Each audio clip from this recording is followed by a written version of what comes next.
Attention, please. All droids leaving the system must be cleared by customs control. Proof of ownership is required for all droid passengers. What is that? I don't know, but it sounds familiar. Ladies and gentlemen, boys and girls, welcome to WDW Radio, your information station.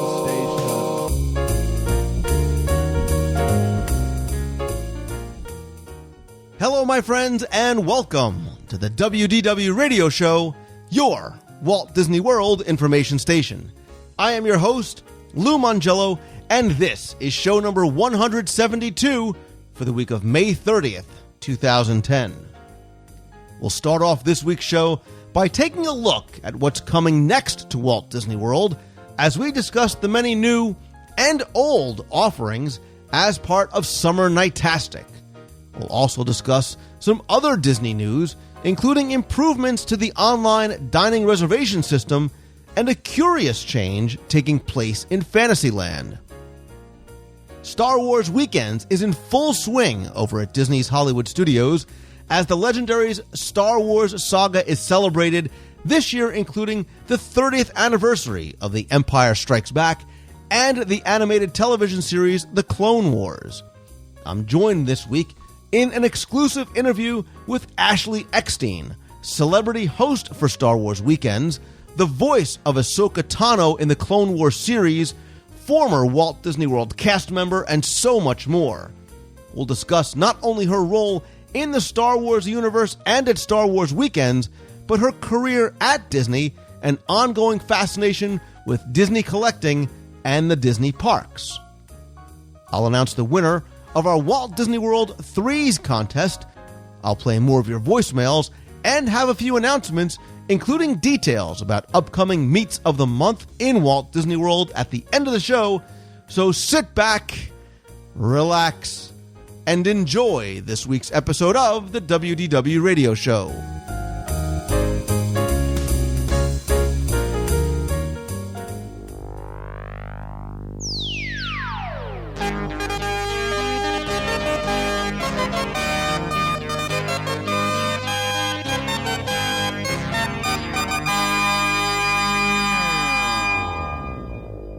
Ladies and gentlemen, boys and girls, the Magic Kingdom proudly presents our spectacular festival pageant of nighttime magic and imagination in thousands of sparkling lights and electromagnetic musical sounds. The Main Street Electrical Parade.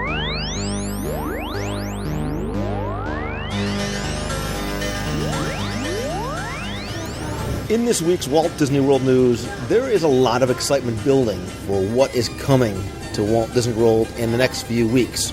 And right now, Star Wars Weekends is in full swing, but the best really may be yet to come, as Summer Nightastic is going to debut on June 6th and run through August 14th. Now, this past week, I was able to get a sneak peek at some of what was coming, and I was joined by my good friend and frequent contributor to the show, Glenn Whalen from the PrettyGoodMovieRide.com and Passamaquoddy.blog.com, which he assures me will be updated soon. Glenn, first, welcome back. Thanks. It's always great to be here. And we're also joined by a very, very special guest, often-time live food reviewer and friend of the show, and one of the few to make the entire 24-hour show, my good friend and man who also needs very little sleep and very little introduction, Scott Otis. Hello, everybody. Good to be here. So, again, the buzz coming around is all about Summer Nightastic and what's coming. And we were introduced to this earlier in the year during a media event, and we got a chance to see firsthand some of what was coming. And the biggest news, I think, for a lot of people, and what we got to be very hands-on with, was the Main Street Electrical Parade. And I think this, for a lot of people, is what's generating the most buzz, because, you know, what I said back then holds true. Everything old is new again. And Glenn, we got a chance, and I just posted a video where we got a chance to go backstage and see a lot of the floats and see the changes that they made, which I know for the two of us and for a lot of people is really, really exciting. Yeah, ever since I was a child, the Main Street Electrical Parade has had a great influence on my life, from the music to everything, just great memories of it. And it's obviously gone away. It's gone away twice. And I was actually at the first time it retired. I was there, so it was a big deal for me that I had left. To see it return, it really made me feel like I was a 7-year-old again. I normally feel like a 9-year-old, so... I felt the same way, and the excitement that I felt when I first heard that it was coming back, and that sort of roar that we heard when it was first announced, really sort of hit home as we were able to see and touch the floats and see a lot of the enhancements that were made. And I've talked about this earlier in the show. You know, 23 floats are coming back for the first time since 2001. There's new floats, including Tinkerbell, that has more than 25,000 lights on that alone. We also, for the first time, get the Pinocchio float. We get Snow White and the Seven Dwarfs. They really plussed what was going on over in Disneyland. And again, we talked about this, and you should really check out the video, which I'll post a link to in this week's show notes. But my question to you guys is that, look, we are of an older generation, and we're nostalgics, and we remember and we miss the Main Street Electrical Parade. So for us, this is great that we get a chance to see it again. My question to you is, how do you think the everyday guest, the guest that's here, you know, once every 3 years, might react? Do you think it's going to be, wow, this old retro thing is cool, or hey, I really miss my Spectro Magic?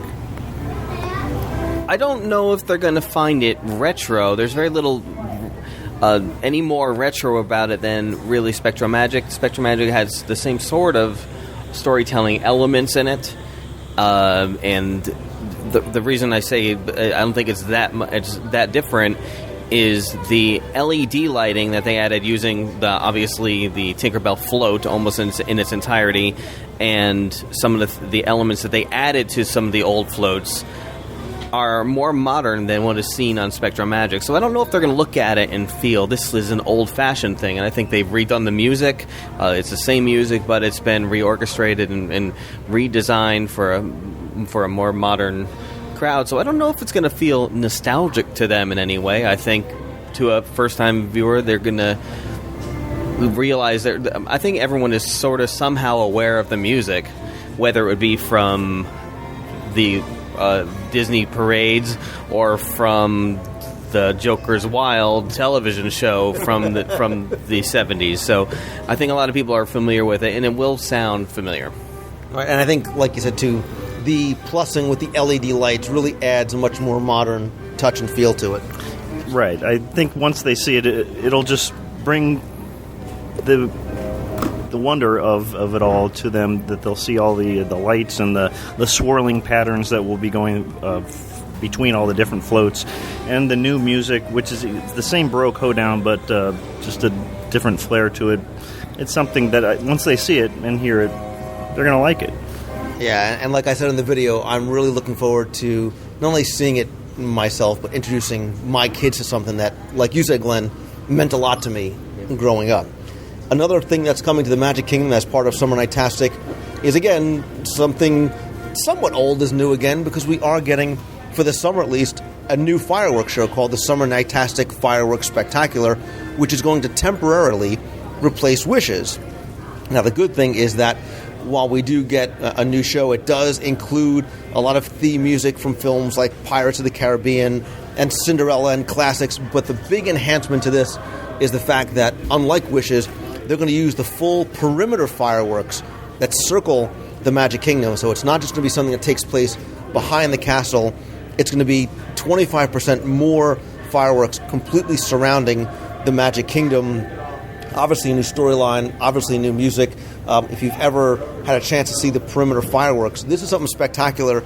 And this is something, too, that I think seeing the fireworks from other vantage points, not necessarily from the Magic Kingdom. So the beach of the Polynesian, taking a Wishes cruise on one of the pontoon boats or the Grand One. This is where you really get a great sense of the use of the perimeter fireworks. One of the things I thought was exciting, we actually got to speak with the director of that new fireworks celebration, Chris Oyen, and when he was talking about the perimeter fireworks, he said, this is the first time we've used the perimeter in a regular non-hard ticket event or special event. But what he said that was unique about it is this will be the first time we'll be using the perimeter for more than just a duplication around, and it's actually going to be used differently depending on the location. So it'll be part of the storytelling versus just a way to immerse you in the fireworks. Right. I agree. Actually, I got a chance to see them test out the perimeter fireworks recently when the Powwow convention was in town. I was actually at the Contemporary at the time, and so I was, I believe, up on the 5th floor, and I got to see it, and it's just amazing about how widespread all the fireworks were. It's so amazing that how the whole sky is just lit up with fireworks all the way around. So I can imagine being inside Magic Kingdom, it's just that much better, just surrounding you. So that would be very cool. Something is screaming out, research trip to the California Grill to check out the fireworks from the observation deck up there. And if you guys want to join me, of course, I'd be honored. Something else that I think to a certain degree, the fireworks are almost overlooked in the Magic Kingdom because of the Main Street Electrical Parade. But something else that's coming that I think a lot of guests probably don't even realize is going to happen is over at Disney's Hollywood Studios. And there's two things going on there. And the first are the changes and the plussing both outside and inside the Twilight Zone Tower of Terror. This is something that, because it's summer night-tastic, you're only going to see on the outside at night. And they were cleverly very vague about how they describe the new glow to the outside and new features and things to look at and maybe interact with in the queue. And I'm very curious about that because we saw some of these interactive queue elements being tested elsewhere in the park, wondering if this may be a place that we get a chance to see it. And we spoke to one of the designers of the changes to the show and says, well, right now the drops are random. Do you make them more random than they already are? How do you sort of plus the actual experience? And what he said was that it's no longer for the summer going to be a random drop sequence. There will be a pre-programmed sequence that you can experience day or night because they want to make sure every guest gets to experience it exactly the same way, whether you go day or night. So I'm very curious to see not just how the ride sequence changed, but more importantly, what's going on in the queue. Yeah, he was very, very cagey in how he was speaking about things. He didn't want to reveal too much, but he did say that he wanted to make sure that new people seeing the Twilight Zone, the Hollywood Tower Hotel for the first time would be excited. But he said, more importantly, he wanted people that had seen it many times as they were coming down the street to say, wait a minute, has it always been glowing like that? So we don't really know what that means, and I guess we'll find out in a week. Right, and I really don't know anything about the changes, but I'm very much looking forward to, seeing what kind of new things we'll see, whether it's in the queue or whether it's in the drop sequence or even in some of the special rooms that where the doors open up and you see, who knows, will there be any changes there? Spoiler alert. See, he's got that same cagey smile like I'm giving you a complete non-answer. Just come and see. And I think a lot of people are going to be very surprised because it's not getting necessarily the attention that the return of the Main Street Electrical Parade is. Something else that's going on Hollywood Boulevard that I was really unaware of until we spoke to them was something new that's coming, and it's called the Rock and Glow Dance Party. That's going to take place every Tuesday and Thursday through Sunday, where there's going to be a DJ and a rock band, which is actually going to be Mulch, Sweat, and Shears. You probably have seen them, or hopefully you've seen them on the streets of America. That's going to start 3 hours before park closing over on Hollywood Boulevard. It's also going to include Disney characters to come in and join the dance party. Again, guys, this is going back to that whole idea of these interactive, simple experiences throughout the parks. Again, the character interaction, the bands, the music. So there's a little bit more for everybody to do other than just ride attractions. Yeah, and I think it's going to be right in front of the Sorcerer's Head, right? So I believe, it being in such a central location, all the guests who are, crisscrossing going from this attraction to that attraction, they'll all get a chance to, experience this and get a good feel for the music that's going on at that time. So that'll be pretty cool. Yeah, what's exciting for me is the whole idea of this rock and glow dance party. Now, we don't know what that means at this point, but they're talking about the glow, and they hint at special lighting and pyrotechnics during the show, and they always do a fun show as it is anyway, so it is something to look forward to. Yeah, and from what I'm gathering from reading the dates and the times, it sounds like it's probably going to appear on non-Phantasmic nights. So for the people who miss having some sort of nighttime experience in Hollywood Studios, you now have this to look forward to. And if you get to see Phantasmic one night, this might give you reason to come back, see the Tower of Terror, and do this on another night. Speaking of music, over in Epcot, there's another new concert series coming this summer called The Sounds Like Summer. Again, everything old being new again. This is great because old guys like me, we can feel young again because these are all things from my era growing up. Starting June 12th over at America Gardens Theater over in World Showcase every night through July 31st, 3 times a night, 5:45, 7, and 8:15. The Sounds Like Summer concert series includes tribute band concerts, again, bringing back a lot of nostalgia to the parks. So there's Stayin' Alive, which is a tribute to the Bee Gees. Hotel California, salute obviously to the Eagles. Karen Lawson has a tribute to Janet Jackson, which should be interesting. Satisfaction, obviously, the Rolling Stones. Slippery When Wet, Jersey folks know it's a Bon Jovi reference.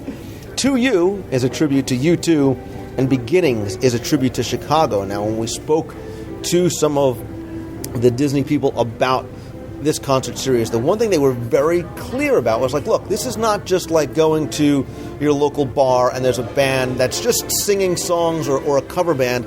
These are tribute bands that had to be approved by the original band. So it's not just a sound-alike experience. They want to really recreate the experience that you would have gotten if you saw the Bee Gees in 1979, or if you saw Bon Jovi with your stiff stuff and your Cavariccis and your parachute pants in the 80s, or Janet Jackson in the 90s somewhere.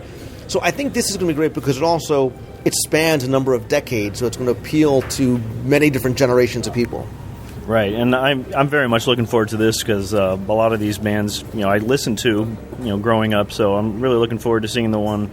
Actually, I have already seen the Bon Jovi one, and it's amazing that the head singer for that actually looks very much like John Bon Jovi.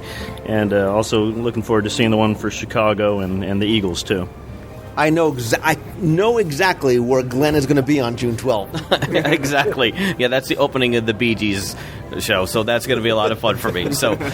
But there's a couple things that I think are really important to this. First of all, they do those 3 concerts a night, and what you may want to consider if you are going to make it for one of those is they try to vary the set a little bit. So it's not the same show all 3 times. So if you are a Bee Gees fan or a Bon Jovi fan, you may want to camp out. You may want to make it. You go to the 5 o'clock show, go over to the beer garden and enjoy something in there, and then come back out, watch the next show, and watch the final show, which leads into Illuminations, because that would be very exciting. Now, if you've never taken the time to watch something at the American Gardens Theater, it's quite an experience because it's got a wonderful sound system. Everybody is seated, so it doesn't create an environment of rowdiness where people are screaming and yelling. So it is sort of quiet, but because of that, you can hear all the instruments, you hear all the subtleties of the performance, and it's going to be tested whether or not they are a good tribute band because of that. So it is important that they are approved by the band. So it is a great place to experience that, and I will be there on June 12th. As will I. I want to see that as well because it's very different than the Flower Power concert series, which, listen, Davy Jones is like 106, but man, he delivers every night. But that's Davy Jones at 106, as opposed to seeing a Monkees tribute band if they were doing it in 1960. That's the experience that they're going to bring. So I'm very, very curious to see let me ask you guys your opinion. What out of all the Summer Nightastic offerings are you most looking forward to seeing, whether it's because you want to see the return of something you're familiar with or because you're curious about something that you don't know what it's really going to be? I'm probably most looking forward to the return of the electrical parade. It's something that I grew up with and have missed for quite a while. I actually never did get a chance to see it when I went to Disneyland most recently at Disney's California Adventure. So I'm really looking forward to that return. And then, of course, the drop sequences or all the changes at Tower of Terror. I'm really looking forward to that, too. You say that as you wear your What Have You Done For Me Lately Janet Jackson t-shirt. What about you, Glenn? I'm actually going to say this sounds like summer concert series. And the reason why is it provides me with several benchmark dates I can look through, and for the next month and a half, I have a reason to go over and sit in the World Showcase. Of course, the Electric Parade is going to be awesome to see again, but it's going to be one of those things where after we've seen it, that's the accomplishment. Yes, we've seen it. Now we can. Next time we see it, it'll be our second time seeing it. But if I want to go see Janet Jackson or something like that, it's going to be something I can spread out over a course of a couple months. Yeah, I'm very curious, and I want the listeners to come by the show notes for this week. Come to WDWradio.com, click on this week's podcast link, and post a comment there. Let me know what you are most looking forward to seeing. What aspect of Summer Nightastic really appeals to you, and is any one or a combination of these things giving you reason to come back when maybe you wouldn't have? Maybe you wouldn't have planned a trip over the summer for one reason or another. Are you excited enough to see the parade? Are you curious enough about what's coming to the studios? Or, like Scott, can you not wait to hear the Janet Jackson tribute band? Will it bring you and your family back to see that? A couple of the quick things I want to just bring you guys in on as we're talking about some of the news. Disney very quietly just announced a new backstage tour, and I'm going to cover the backstage tours as a whole and individually on the show in separate segments. But this is one that I was really happy to hear about because the new tour is called Inspiration Through Walt's Eyes, and it's a 3-hour tour designed to show guests how Walt's vision translated into what you see in the parks today. So the first stop is going to take you to where Walt got started, his filmmaking influence, and you're going to see that on Sunset Boulevard here at Hollywood Studios. From there, you get to go backstage at the event and decorating department to see how some of those little details and those important aspects are translated into the creation of some of the large events that take place here. You're then going to go over, and this for a lot of people is going to be the exciting part, to the utilidors in the Magic Kingdom. So you get a true sneak peek at the nerve center and the hub and what goes on backstage or understage, as the case may be, to see where the day-to-day operations of the Magic Kingdom happen. It's going to be offered 3 days a week. It's just $99. You have to be age 16 and up in order to get into the utilidors. But the reason why I like this one, and when we talked about One Man Stream on an earlier episode of the show, I like the fact that it's grounded in Walt Disney the man and Walt Disney the vision, and how we don't just talk about it sort of in the ether, that they're going to actually show you examples of it here inside the parks. Yeah. It's incredible because there's two types of Disney fans out there. There's those of you who are listening to the show right now that can't wait to go on Space Mountain or can't wait to get on the next ride. And then there's the rest of us who can't wait to be backstage and seeing what is going on underneath or behind things. And we get just as giddy about that. And here's a perfect opportunity to do that. I'm sorry, I'm actually on the phone right now with WDW Tour signing up for that, so I'm on hold right now. So, yeah, this is one that I definitely want to see as soon as it starts, because it's going to be obviously very different than Keys to the Kingdom or Backstage Magic and the things that they're going to cover. And again, we talked about how for some people, Walt Disney is he's an icon. He's a corporate identity. He's not necessarily a person, and hopefully this will connect the theme park experience to Walt Disney, the person himself. We certainly couldn't talk about things going on in Walt Disney World without talking briefly about food. And just very quickly, Disney recently changed their online ADR, or reservation system, at DisneyWorld.com. It's currently in beta now, but as soon as you go to the site, there have been some major and important changes. And the first thing that I noticed, because I went and checked it out before this trip to make some ADRs, is that it's much, much easier to use and incredibly much faster than it was before.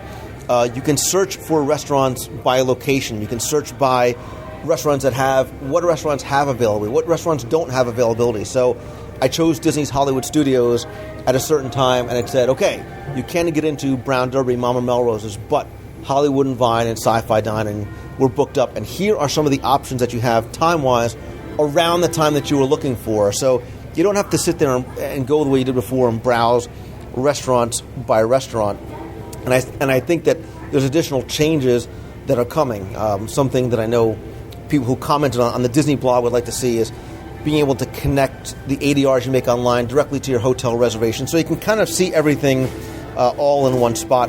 What you can do is you can call up your existing reservations if you have the confirmation number, but the extensive ability to check all of your reservations in one place and check the availability of certain restaurants and times is really the benefit to the system. So when I was looking for making reservations for us for Brown Derby today, I wanted 5 o'clock. I said, well, hey, there's nothing at 5. Here's what is available at 5.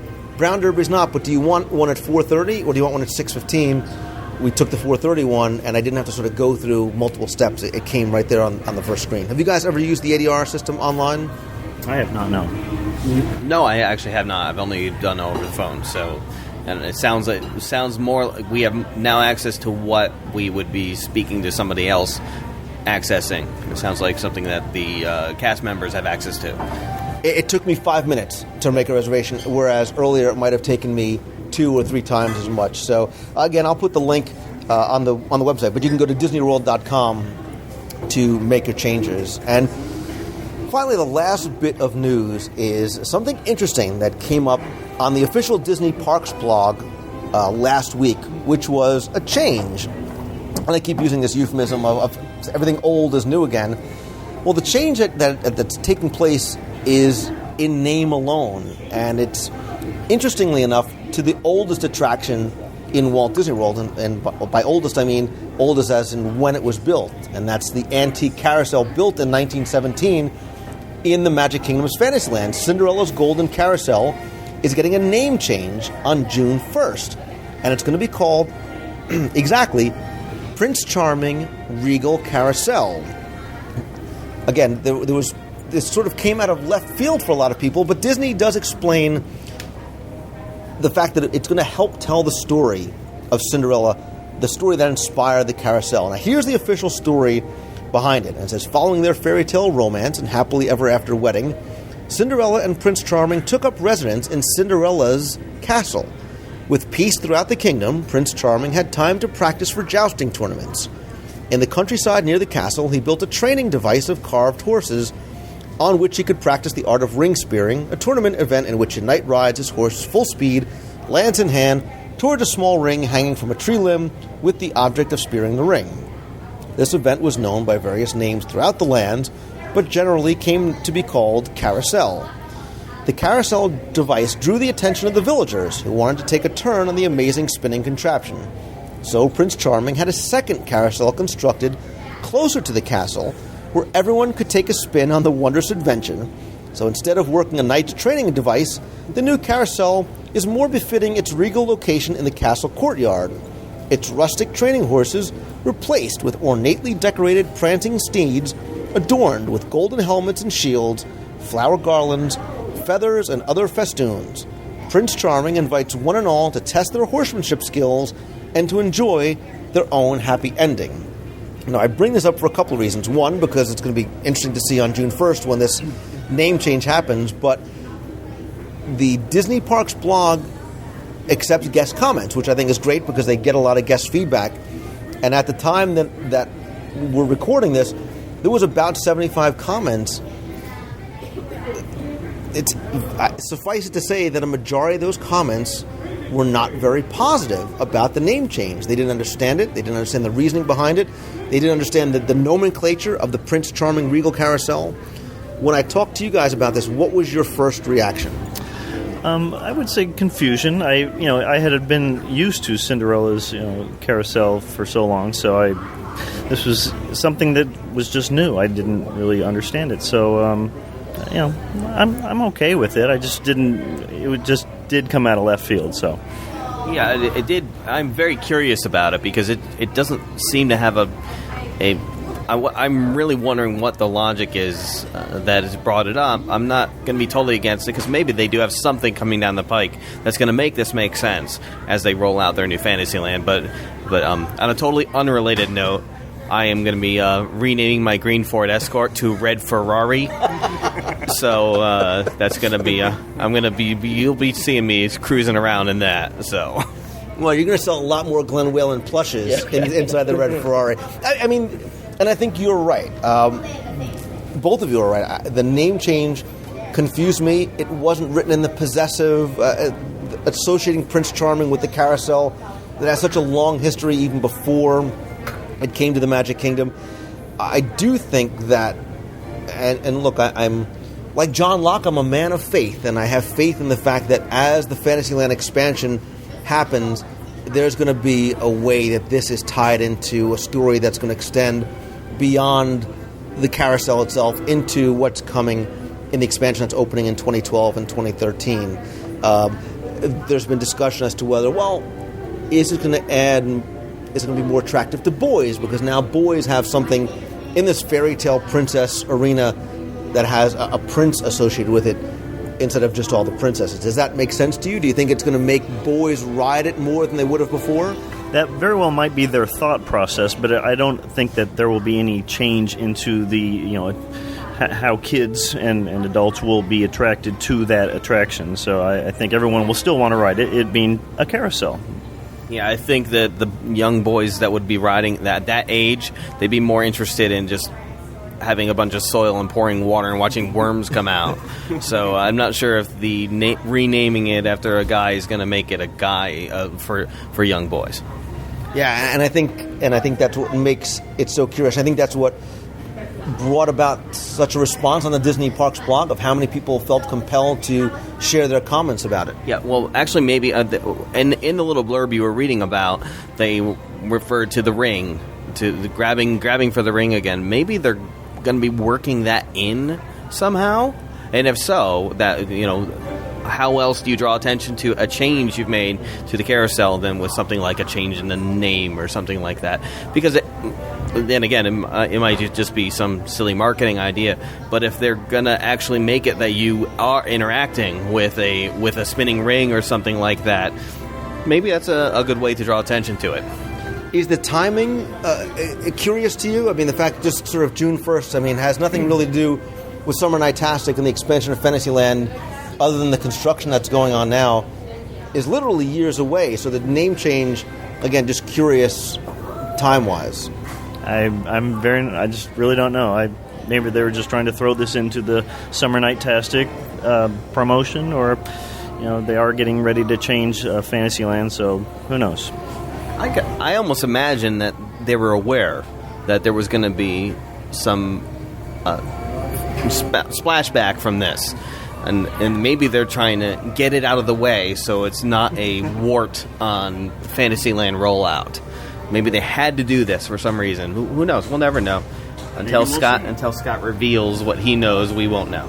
Right, and I think you're right. I think this is most likely part of a larger, grander plan that's going to tie in everything that's going on in Fantasyland. But I would love to hear listener and reader responses to this as well, whether you post on the official Disney Parks blog or whether you share your comments on WDWRadio.com or Facebook, on Twitter, wherever it is.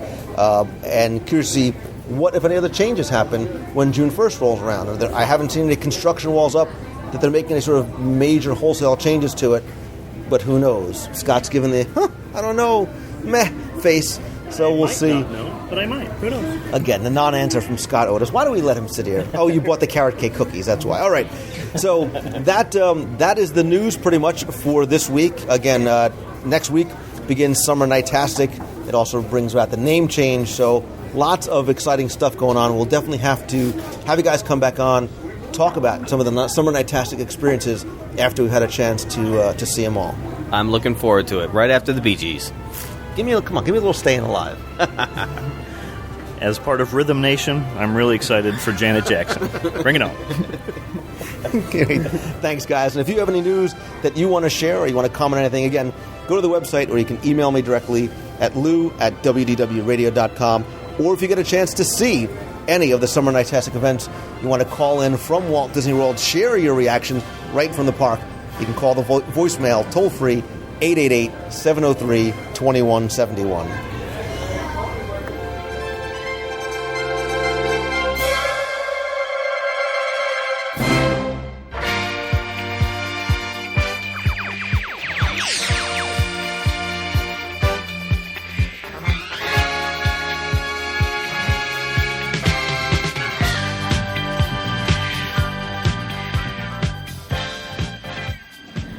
So I'm here at Star Wars Weekend 2010 with a very, very special guest. She is not just a celebrity host, she's also the voice of Ahsoka Tano in the Clone Wars series. She's a Disney fan, she's a Star Wars fan. She's Ashley Eckstein, my special guest. Thank you so much for joining me today. Oh, thank you so much for having me. This is awesome. Like I said, this is a big thrill because, first and foremost, I'm a fan. I'm an enthusiast. I'm a Star Wars fan since, here. Yeah. And I've been a Disney fan equally as much. Let's talk first about you and the Clone Wars, because I have a lot to talk to you about today, because I know that you're a fan as well. Talk to me about the role of Ahsoka Tano and how you got to be a part of the Star Wars franchise. Oh, goodness. Well, I first auditioned for the Clone Wars just like any other audition. I got a call from my agent, and they said, you have an audition for the new Star Wars cartoon. I didn't even know it was about the Clone Wars yet. And I was going in to audition for Padme, and, I told my agent it was funny because I was trying to match Padme's voice, and I said, I just really don't think I sound like Padme, but I'll go in and give it a shot. Well, sure enough, very first line out of my mouth, they stopped me and they said, "No, we're sorry, you sound too young, to be Padme." And I was like, darn it, I knew it. And then they go, "But we have this new role," and that's all they told me. They said, "It's a young girl, would you mind reading for that?" And I was like, okay, sure, And the lines were very generic. I mean, it had nothing to do with the character of Ahsoka, and I ended up getting a call back, and I didn't even think my callback went that well, to be honest with you. And about a month later, I found out I got the part, but still, I didn't know what part I got. I just knew I'm this new girl. She's about 14 years old. That's all I knew. So I show up on my first day of work, and they tell me, who I'm playing, and I'm kind of sitting in my chair how did this happen? How am I here? What's going on? And they're like, oh, and on top of it, we just, want you to use your own voice and help us give input on who this girl is. So it really was kind of like a dream come true. I pinched myself several times that day. Well, that's the thing. Anybody who's a Star Wars fan, the opportunity to be a part of it. And the great thing for you has got to be multiple fold. Number one, you get to use your own voice, which is probably nice and easy. And number two, I'm sure that when fans, especially young girls, come up to you and get a chance to meet you at events like this, it's got to be great, because if you close your eyes and listen to you speak, you are Ahsoka Tano. Oh, yeah. Always in time to save your life, Sky Guy. To me it is a dream come true, because actually, and this is kind of a Disney connection, when I was cast as Muffy on That's So Raven, I did the show off and on for 4 years, and I just fell in love with children's programming. I realized the impact that you can have on a child's life by doing something, positive programming for kids. And I really tried to seek out more family programming, positive programming for kids. And so when I was cast as Ahsoka, it was like I said, the dream role, because, she just proves that girls can kick butt too. In fact, I don't even think that Ahsoka, she doesn't even think about the fact that she's a girl. She just thinks that she's the best Padawan for the job. It doesn't matter whether she's a girl or whether, if it's no difference between a boy or a girl. She's just the right person for the job, and she's out to prove that. And the great thing about the character is just that. You're not just another Jedi, as if being a Jedi in itself would be a bad thing. But you really are a role model for girls that see Star Wars and see the original trilogy and say, there are no female Jedi. Now you represent that and give them, and I see the girls who are lining up to meet Ahsoka here in the parks and getting their lightsabers, because it's okay to be a girl and cool and be a Jedi.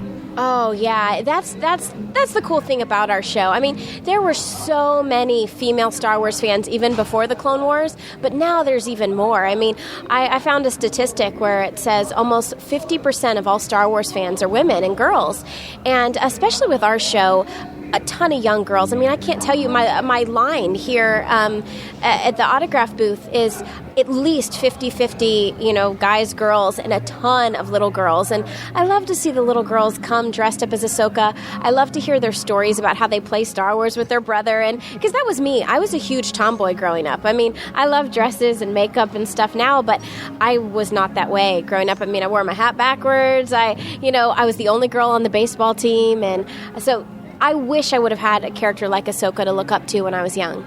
And I can see, because the little girls and their dads lose their minds when you come down in a celebrity motorcade. They may not know you by face, but what you represent to them means so much to these little kids.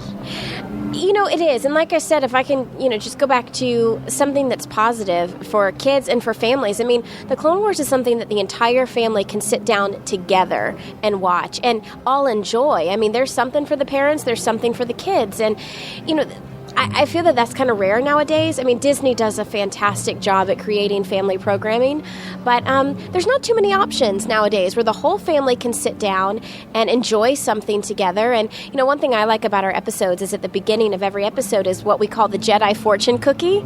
And the whole episode is about that fortune cookie, and it's something I think as a family, after the episode is over, you can talk about and say, okay, well, what did that mean? What happened in the episode, and what did they mean by that? So, it's cool, and it's nice that families can have that family bonding experience together.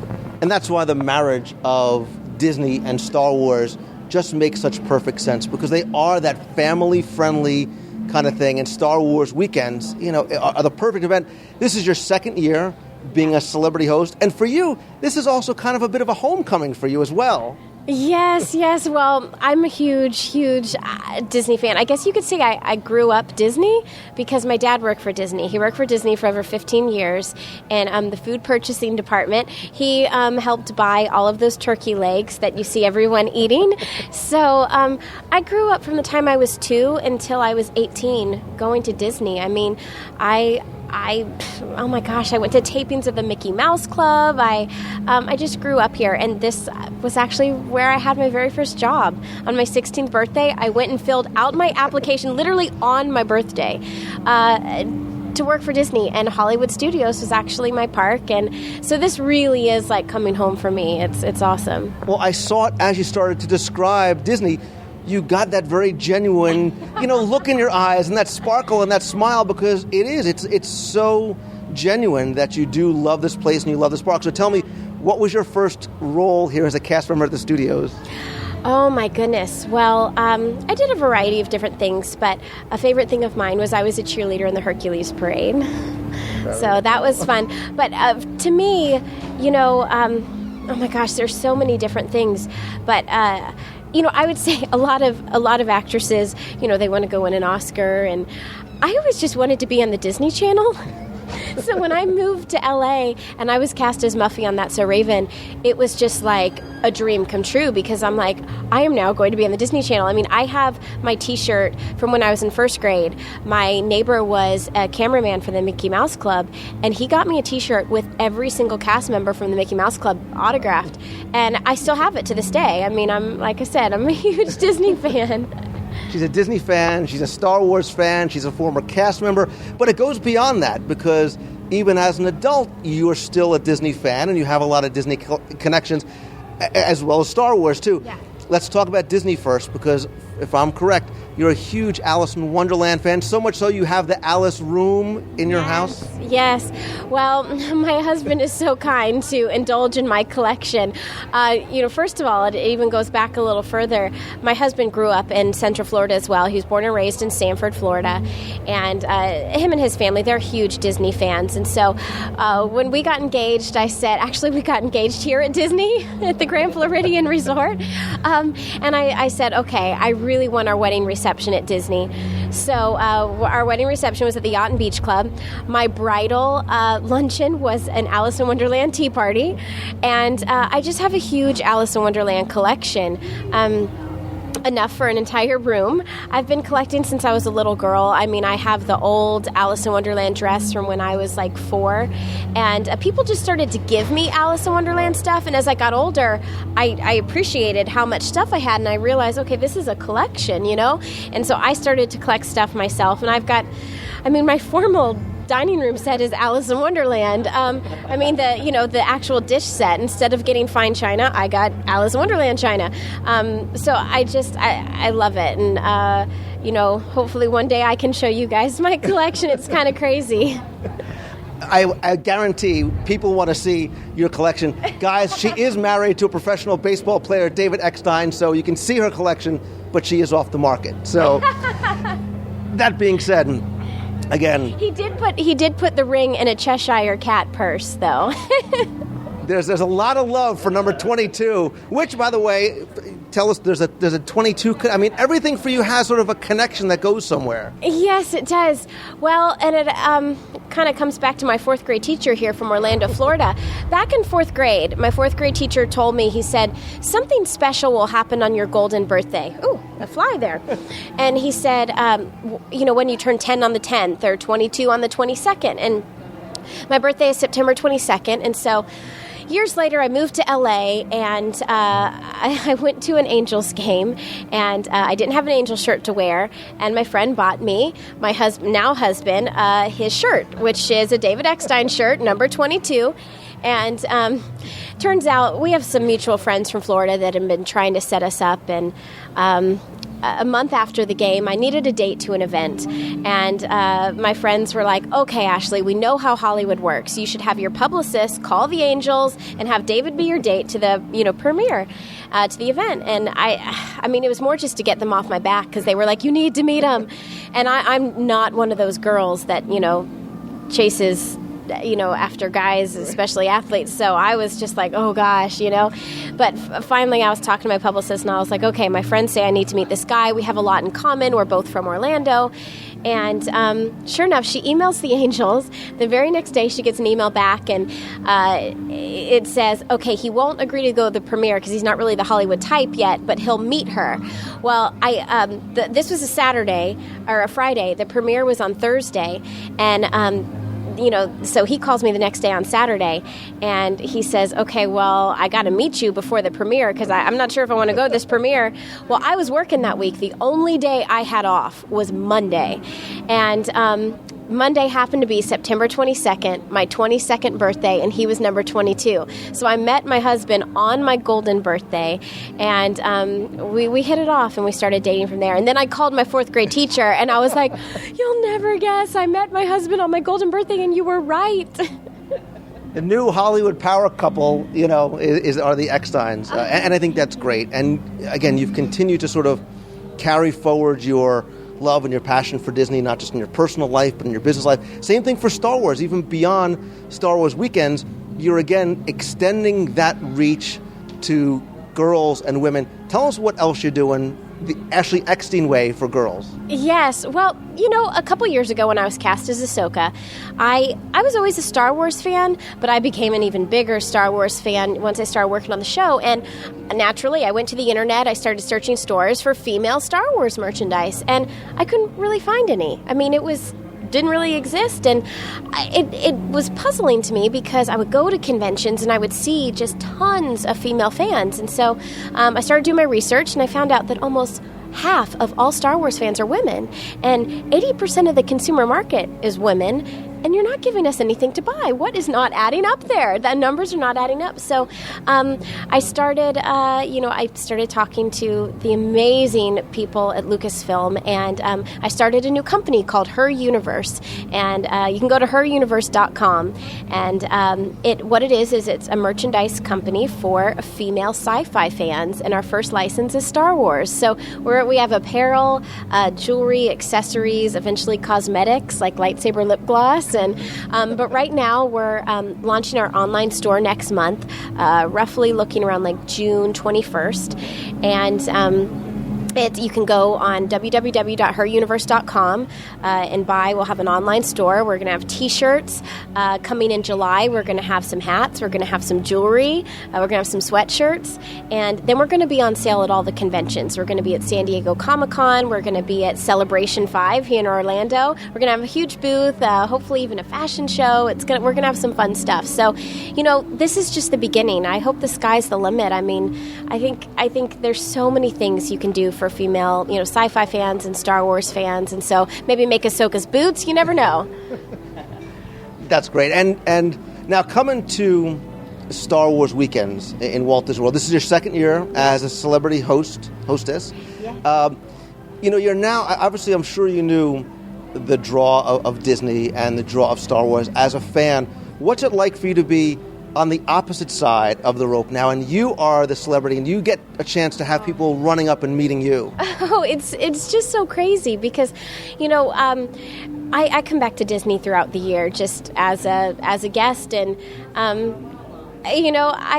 nobody notices me, and I just go on the rides just like anybody else. But during Star Wars weekends, this is such an amazing event for fans, and all the fans are here, and I love meeting the fans, and so it is kind of surreal to be on the other side, but what's nice about it is it's giving me a chance to meet all the fans, but also, for Her Universe, I'm asking the fans what they want. I mean, I was planning a necklace, and I literally changed the design at the last minute to change it to a Rebel Alliance symbol necklace, because that's what all the girls said they wanted. I mean, I asked the girls, I asked the girls, go to my blog on my website, go to my Facebook page, go to Twitter, all of our links are on heruniverse.com, and tell me your suggestions. Tell me what you want. I mean, I want to give the fans what they've been waiting for, and so this event is a chance for me to interact with the fans, answer their questions about the series. I mean, I can't talk about season 3, but I can answer their questions about Ahsoka, and it's just a great event. And that's the nice thing, is you get to interact with and engage your fans. And I've watched you, and I see you taking the time and talking to them and listening to what they have to say. And the fact that you take suggestions for the things that you're doing, I think it's just great, because it gives them the feeling that they have a part in things that they really, really enjoy. Yeah. Well, years ago, I had a favorite band, and I went to an autograph signing of theirs. And it wasn't their fault. There was just so many people there. But we waited in line for like an hour, and then they signed my picture, and they didn't even look up at me, and it was like they kept their head down the whole time and just said, okay, next. And I just left thinking, like, oh my gosh, I just wanted to have a quick hello, just an exchange. And I remember that feeling when I walked away, and I never ever want anybody to feel that way when they walk away from my table. I want to meet each and every person, and I'm just so thankful that they're here. I mean, for our autograph line, I found out people are sleeping overnight, and to me, that's so amazing. And if they're willing to sleep overnight to meet me, you can have all my time. I mean, I'd love to chat with you, answer your questions, and so I'm just so thankful everyone's here. And I think that's great. And like I said, I see that you give them your complete attention, and you look at and you spend as much time with them as they'll give you. And listen, you're out there in the 112 degree, 99% humidity, doing your thing. So we as fans really appreciate that fact that we're able to get to that one-on-one time with you, even if it means sleeping outside the studios all night. Well, I used to be an Indian princess for the YMCA, so I love camping. I don't know, I can't say I've ever camped out, at the theme park, but I just appreciate everyone doing that. And it's, like I said, it's a homecoming for you, because you're coming back to the studios. I have to ask you the requisite questions, because I think that you're a fan first. You got to give me your favorite attraction, and more importantly, Ashley, you got to tell me your favorite food on property. Oh, I've got all the answers, almost too many. Actually, and it's funny, and this goes way back to when I was a kid. My favorite part of if you say Horizons, I might just reach over and hug you. Oh, what is it? Veggie, fruit. Oh, my God. I love veggie, fruit. No, actually, my favorite part is the countries, honestly. I always did. My mom, every now and then, there's 4 of us siblings, and she would take us out of school for a day, and each individually, and we'd have our own special day with her, and she would take us around the world, and we'd get our passport, of course, and we'd go to each country, and for me, it was always the candy tour. I loved getting a piece of candy from every country, but my favorite, I have to say, are the kakigoris in Japan, the snow cones. I love the kakigoris. However, I have to say, probably my all-time favorite food at Disney is the churro carts, or the churros, and I love them so much. I had a churro cart inside my wedding reception at the Yacht and Beach Club. I told them, I said, can you please get a churro cart from the park and bring it in? And then my husband, he loves the Mickey Mouse ice cream sandwiches, so we had ice cream carts in the wedding reception. So that's probably my favorite food. Third would have to be a Dole Whip. But Hearts are breaking around the world, by the way. but but in terms of a ride, I love Alice in Wonderland, but the spinning, I can't say it's my favorite. I think it's always been Big Thunder Mountain. I love Thunder Mountain, so that's probably my favorite ride. But Ashley Eckstein, Ahsoka Tano, Star Wars fan, Star Wars entrepreneur, Disney fan, former cast member. I think I have something else to add to your list of credentials. The perfect woman. Thank you so much for taking your time. And can I have that hug? Oh my gosh, of course. I'm a hugger, so. And she's a hugger. I'm speechless. I am without speech. Ashley Eckstein, thank you so much for taking the time with me. Thank you for taking the time. Oh my gosh. And thank you for taking the time with all the fans and the guests that come out here to see you. Oh, not a problem. Anytime. Have a magical day. Awesome. She's awesome. Best interview ever. Oh. Best interview ever.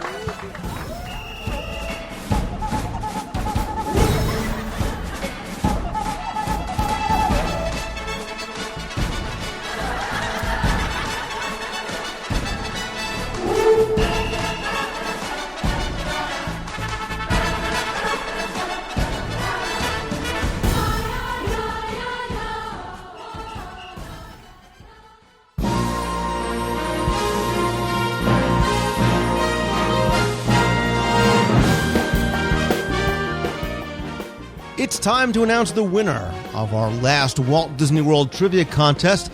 2 weeks ago, I asked you to do something a little bit different because it wasn't just a contest testing your knowledge of Walt Disney World history or trivia or even lyrics from songs. No, this contest was something a little bit different because it was a game of threes. Because what I was looking for were things that were kind of the last piece of a puzzle that had 3 parts. I gave you a list of 10 pairs of items, and I asked you to identify what the third missing item was. So, for example, if I gave you Huey and Dewey, the answer would be Louie. They were Donald's 3 nephews. Or if I said Rock and Roller Coaster and Beauty and the Beast, I'd be looking for Tower of Terror, the third attraction on Sunset Boulevard and the studios. So let's go ahead, let's go back over the clues and the correct answers, and then I'll announce the winner.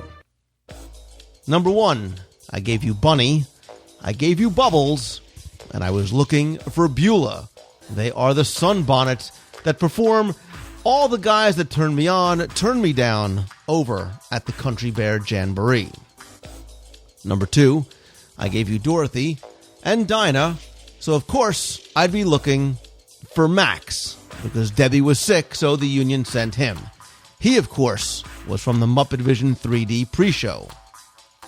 Number 3, I gave you the Ranchos, the Cabanas, and I was looking for the Casitas. Those are the 3 types of villages over at Disney's Coronado Springs Resort. Number 4, I gave you Melvin, I gave you Buff, and pretty much all of you gave me Max. He is the third talking head in the Country Bear Jamboree. Number 5, movies, music, and of course sports is the third of Disney's all-star resorts. Number 6, we moved over to attractions, where I gave you the Hall of Presidents, the Liberty Square Riverboat, and I was looking for the Haunted Mansion, the third attraction in Liberty Square. staying with attractions, this one was tricky for some of you because I gave you Dumbo and Aladdin. And what I was looking for was Triceratops Spin. Now, those are 3 spinning attractions that you control, all of which go counterclockwise. Now, some of you gave me Astro Orbiter. That one goes clockwise. It doesn't go counterclockwise. A few of you also gave me Cinderella's Golden Carousel, but that's not the same type of attraction, and you also don't control it. So the 3 attractions that are sort of the spinning around the center spindle that you can control and go counterclockwise are Dumbo, Aladdin, and Triceratops Spin. Number 8, I gave you the American Adventure, the Liberty Square Riverboat, and the thing that connected those two, and the third answer, which was Tom Sawyer Island, was a place that you could find Mark Twain or Samuel Clemens. Some sort of reference to those. Obviously, on the Liberty Square Riverboat, Mark Twain is your narrator. On Tom Sawyer Island, you've got the connection there. And he, of course, can be found in the American Adventure as one of the hosts. Number 9. This one, I gave you the Contemporary. I gave you the Polynesian. Most of you gave me the Grand Floridian, although I was looking for Fort Wilderness. Those were the first 3 resorts on property. But, before you yell at me, because so many of you put the Grand Floridian as your answer, I would have taken that one. I did accept the Grand Floridian or Fort Wilderness because they all could, fit as well as one of the answers. So those 3 would have been the monorail resorts. I was looking for the first 3 resorts on property. So Fort Wilderness or the Grand Floridian counted. So you were not out of the running if you put down Grand Floridian. Finally, I gave you Asian and Venetian. I was sticking with resorts here because I was looking for Persian. Those were the 3 resorts that were never built on Bay Lake and the Seven Seas Lagoon. So, those are your 10 clues and the correct answers. Lots and lots of entries for this one. Hopefully you guys enjoyed this one, had fun doing it, maybe liked something a little bit different, really tested your puzzle-solving skills as opposed to just your knowledge of trivia or your Googling ability. Everybody did a great, great job.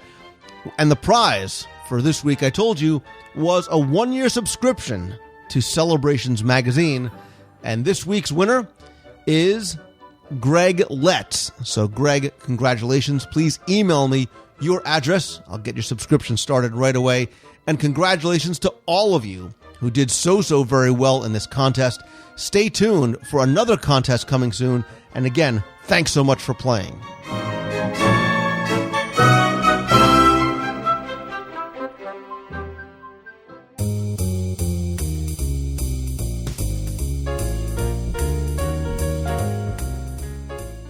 That is going to do it for this week's show. Thanks so much for tuning in again this week. Thanks also to Glenn and Scott, and especially my very special guest, Ashley Eckstein. I'll put links to all of her sites in this week's show notes, as well as links to more information about how you can see her over at Star Wars Weekends. By the way, I'll also have much more to come from Star Wars Weekends, including new videos. Yes, one that includes Ashley.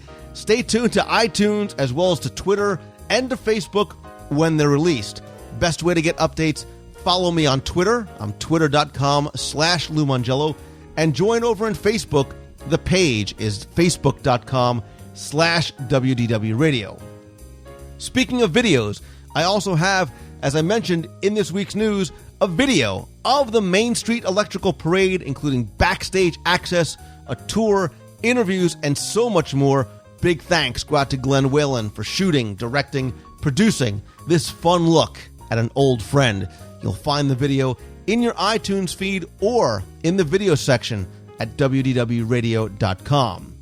There you'll also find latest photos from the gallery, hot topics in our forums where you can talk about anything Disney and start your own discussions there. On the site, you can also purchase signed copies of my Walt Disney World trivia books, as well as instantly downloadable or CDs of my audio guides to Walt Disney World. I have Main Street USA Adventureland, and Fantasyland out now. I'm working on completing the entire Magic Kingdom park and then moving to the rest of the parks and resorts. Again, you can order those directly from the website at WDWRadio.com. You know I love hearing from you, so if you have a question or a comment or a question you want me to answer on the show, you can email me anytime at lou@WDWRadio.com. Better yet, I love hearing from you and playing your voicemails. Feel free to call the toll-free voicemail line anytime at 888-703-2171. I'd also love to hear your comments about this or any other show or any of the blog posts. So please come by, post your comment on this week's show notes or any of the daily posts on the WDW Radio blog. And beyond just the show and the videos and the blogs, there's a lot more to explore over at WDWRadio.com, including links to everything that we discussed on this week's show, the social networking site, WDW Radio Live. You can sign up for our free email newsletter. You can one-click and download our new iPhone or iPad WDW Radio app. It is fun, it's free, it gives you easy, instant access to all the information from the site, including the posts, the podcast, the videos, and so much more. Again, you'll find a link to that right on the right-hand side of the homepage at WDWRadio.com. There you'll also find a link to Celebrations Magazine. Issue 12 is on its way and should be in your mailbox soon. If you haven't subscribed or want to order back issues, you can go to celebrationspress.com. We're also always looking for contributors, whether it's a letter to the editor or if you have an article idea that you want to share, come on by the site, email us, let us know.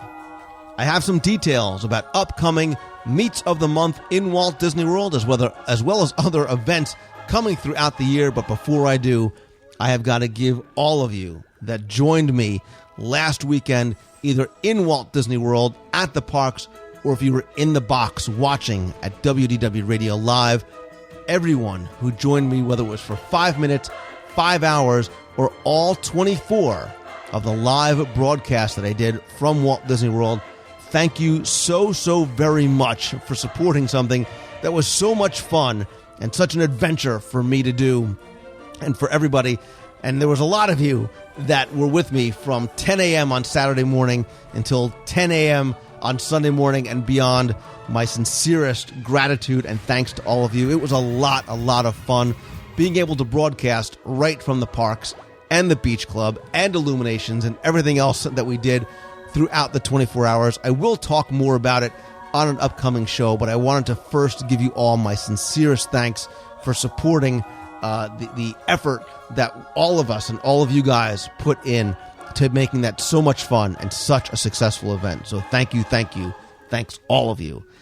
Coming up next, Meet of the Month in Walt Disney World is going to be Saturday, June 12th. It's going to be in the Magic Kingdom.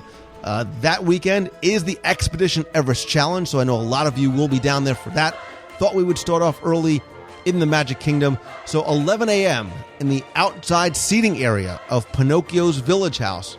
Please come by, say hi. Anyone is welcome to attend. I hope you come, whether for 5 minutes or as long as you like. We can have some lunch, we can hang out, maybe even hit a ride afterwards. Who knows? It's very casual. No need to RSVP, although I will post in the forums at WDWRadio.com as well as on the event page over in Facebook. So if you are interested in coming, please come by and just let us know on either of those locations. I'll, of course, link to those in this week's show notes, or you can just go to meetofthemonth.com for details. Upcoming events, including Meets of the Month for the remainder of the summer and the remainder of the year. More details coming soon as I get those available. But don't forget, in August is the Pacific Northwest Mouse Meet. That's pnwmousemeet.com. That's Saturday, August 14th up in Linwood, Washington. I'll be back for the second year of this event. Really a lot of fun. So if you are up in the Pacific Northwest, please come by. And there's so much going on there, from show and sale and celebrities and Bob Gurr and Margaret Kerry. A lot of fun. Really a good weekend. In September, we're looking to do something for Destination D, the D23 event in Disneyland, the weekends of September 24th and 25th. Stay tuned for more details about that. October 8th through the 12th is Conga Loosh, the event celebrating the legacy of the Adventurers Club. There's going to be a dinner and a show by the Adventurers Club cast members as the Adventurers Club characters on stage after hours, after Disney's Hollywood Studios closes at the Indiana Jones Epic Stunt Spectacular, where they will put on a show after dinner that no one has ever seen before. Before that, Jim Korkis, you've heard him on the show, you've read his work in Celebrations magazine. He will be doing a private tour of the Great Movie Ride over at Disney's Hollywood Studios. He'll be giving another tour over the weekend as well. The day after, there's going to be a show and sale. There's going to be a Q&A with the Adventurers Club cast. I'm going to give a tour of the Jungle Cruise. Lots of surprises, lots more. Go by congaloosh.org. I'll put the link in this week's show notes. Come join the WDW Radio Tribe and hope that you can come to what's going to be a very fun, very special event. And of course, don't forget, February 27th, 2011, we are counting down the days until we get on board the all-new Disney Dream as part of the WDW Radio Cruise. All inside cabins, as of this point, have been sold out, not just for our group, but for the entire ship. So if you are thinking about coming, I suggest that you book now. You can cancel with no penalty up until about, I think it's 90 days or so, 60 days before the sailing date. So you do have time. We are working on announcing some special events and some gatherings.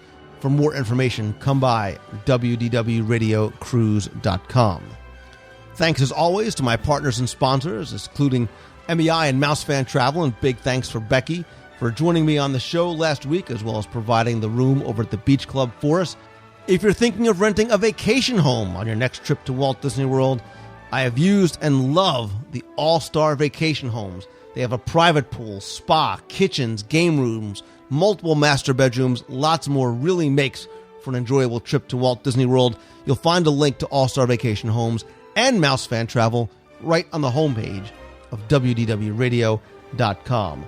Again, thanks to all of you for all of your support during the live show, for listening each week, for the emails, the Facebook and the forum posts, and so much more. It means so much to me. I cannot tell you. So, as always, if you like the show, please keep doing what you're doing and help spread the word. Let others know about it. Tweet out that you're listening to and hopefully enjoying the show. Share it on Facebook, and please review the show and the app over in iTunes. And of course, my friends, remember, more than ever, to keep moving forward and take that first step towards following your dream and pursuing your passion. And thank you so much for taking the time and tuning in. So until next week, see ya.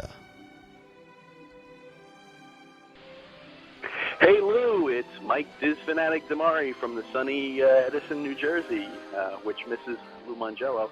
I know it's been a very long time since I've called in, but love every one of your shows. And it's funny because when I'm listening to your shows, there's like a million things I want to call in and say, but of course I just never get the chance to. But I just had to make a fantastic comment about the show.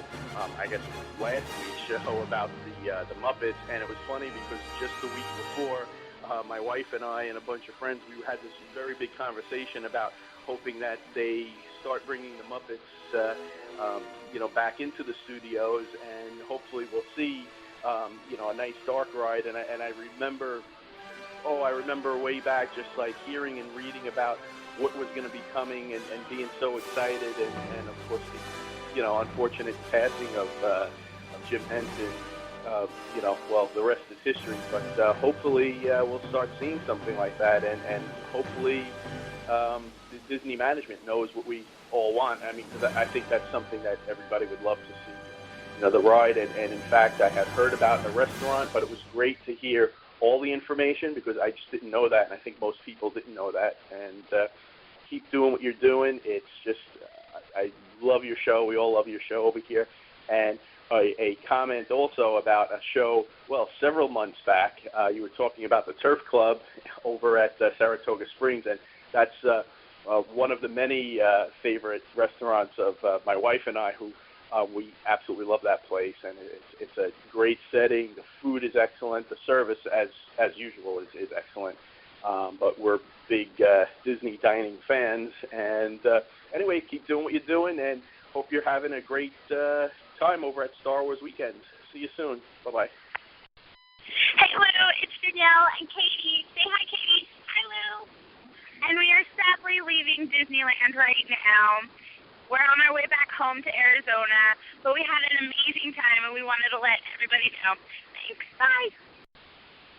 Hi, Lou, and what a great week to start off the Memorial Day weekend with a Lou Mongello podcast, WDW radio show. I'm going to listen to the one where we go back and you guys list with Tim Foster the top 10 things you miss at Disney World. And, I really miss Food Rocks. I know that's pretty silly to say, but when I was 3, I always do a little show in the little waiting area where you're waiting to go in. And I would do a little show and everybody would clap, and then we'd go inside. My dad has it on film.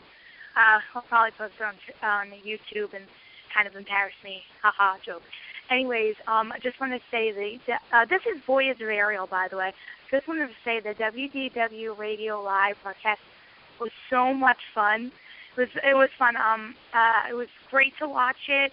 Watched it the whole entire time. Computer kind of broke, so I wasn't on for 2 hours. That's why I wasn't on there. But it was so much fun watching the ice cream, kitchen sink face off. That was fun, and especially watching you, Lou, tell about the Olga story. I think that's how you say Olga. I did not write a single thing. I just watched you laugh. I was laughing, and I just watched people just post stuff. I didn't say a single word for those 25 minutes of talking about Olga. It was so much. It was so funny, and I am looking to a lot more fun over the next couple of months, and then for the WDW cruise, the radio cruise. I'm so excited for that. I'm counting down. I think it's 9 months, 4 weeks, and 1 day today. Today's May 29th. So I'm excited. I hope you do a live thing on the cruise. That would be awesome. I'd love to be out of the box for that. And okay, well, I'm going to stop jabbering, and I'm just going to say goodbye and have a great Memorial Day weekend, Lou, and everybody else, all you WDW radio listeners. Okay, see you later. Hey, Lou, it's Andre from New Jersey. How are you? It's been a long time. It's a Friday night. I'm going out with my friends tomorrow, but first I have to go shoe shopping tonight. And I am prepping, and I'm so pumped for that show. The live show tomorrow, the 24-hour one, it's just going to be amazing, I think. So I want to say good luck and stay awake, drink lots of coffee, the usual. Hope to hear from you soon. Keep up the great work. Take care. Bye. Hey, Lou, this is Drew. I'm calling you from the iPhone app. And last weekend, my wife and I were in Disney World for a couple of days, and before we left, we spent some time at the studios, and I had thought that the Muppet 3D attraction was down for a refurbishment, but as we walked by, I saw people going in, so we went in, and I really didn't notice anything different, so I believed that it hadn't gone down for refurbishment yet. I just listened to your podcast and found out that it actually did go down for refurbishment and come up. And so when we were there last weekend, we saw it as it had reopened. And so I, at first, as I listened to you tell us that, I felt like a bad Disney fan because I didn't notice anything new. But apparently they didn't change anything. I did notice the new screens in the pre-show, and we had kind of they had set us towards the end of the row, so we were like the first and second seat on the end of the row by the exit doors. And I just had subconsciously noticed that the picture and the 3D effects in particular were a lot more sharper and clearer. Usually when I would sit in the middle, the 3D effects wouldn't usually work for me. I don't know if it was my eyes or the way my brain works or what, but the 3D effects didn't come across like they do in the movies now. But this time it did. All the 3D effects worked for me. So I guess that's attributed to the new projection screens or whatever they're doing there. So I thought it was interesting, and you'd like to know that. A great job on the show. Keep it up. Bye. Hi, Lou. This is Melissa Waterman, a fellow attorney listener from Kansas City, Missouri, and I'm calling you from Toontown. I just wanted to say I wrapped up a fantastic 7 days with my family here at Walt Disney World, and a lot of it was thanks to you. I anticipated the trip for 6 months, listening to every show, and when I finally got here, I was just that much more excited because of all the information you gave to me. My family said they'd never had a better trip that was filled with such interesting information. So thank you so much. I love the show, and thanks for all the magic you bring to my family and me. Bye-bye. Hi, Lou, and what a great week to start off the Memorial Day weekend with a Lou Mangello podcast, WDW radio show. I'm going to listen to the one where we go back and list. You guys list with Tim Foster the top 10 things you miss at Disney World. And, I really miss Food Rocks. I know that's pretty silly to say, but when I was 3, I always do a little show in the little waiting area where you're waiting to go in. And I would do a little show and everybody would clap, and then we'd go inside. My dad has it on film. I'll probably post it on YouTube and kind of embarrass me. Haha, joke. Anyways, I just want to say this is Voyage of Ariel, by the way. Just wanted to say the WDW Radio Live broadcast was so much fun. It was fun. It was great to watch it. Watched it the whole entire time. Computer kind of broke, so I wasn't on for 2 hours. That's why I wasn't on there. But it was so much fun watching the ice cream, kitchen sink face off. That was fun, and especially watching you, Lou, tell about the Olga story. I think that's how you say it, Olga. I did not write a single thing. I just watched you laugh. I was laughing, and I just watched people just post stuff. I didn't say a single word, but there's 25 minutes of talking about Olga. It was so much. It was so funny, and I am looking to a lot more fun over the next couple of months, and then for the WDW cruise, the radio cruise. I'm so excited for that. I'm counting down. I think it's 9 months. 4 weeks and 1 day today. Today's May 29th. So I'm excited. I hope you do a live thing on the cruise. That would be awesome. I'd love to be out of the box for that. And okay, well, I'm going to stop jabbering, and I'm just going to say goodbye and have a great Memorial Day weekend, Lou, and everybody else, all you WDW radio listeners. Okay, see you later. Let's go out with something really hot for these folks. A big hit out of 77. Star Wars, nothing but Star Wars. Give me the Star Wars, don't let them end. Star Wars, if they should buy